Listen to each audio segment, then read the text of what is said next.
if there were those who wanted to disprove the resurrection, had just presented the body, we would never even be here today. You see, Jesus' claim was very unique. If he were a charlatan, this is what he would have said: kill me and I will spiritually rise again. How do you falsify that? How do you disprove that? Because the body could have still been there, and the disciples have said, well, he said he would spiritually rise again, so he's gone to be with his Father.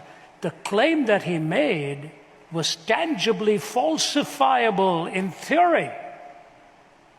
No one else made a claim such as that. He said, destroy this body and I will bodily rise again.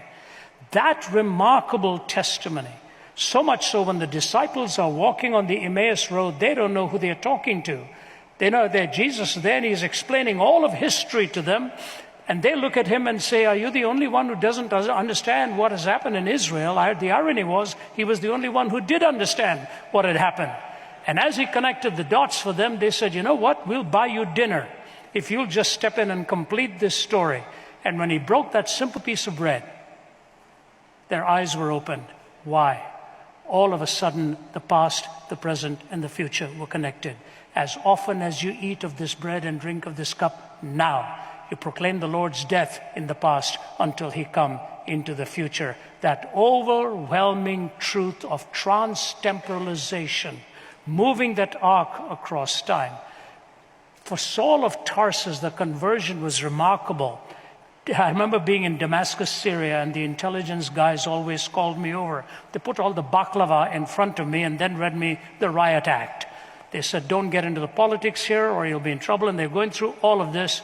And then he said, but Mr. Zacharias, thank you for coming here. You are very welcome out here. After all, this is where it all began 2,000 years ago. I said, well, a few miles up the road, but that's okay. What happened here was the conversion of Saul of Tarsus on the Damascus road.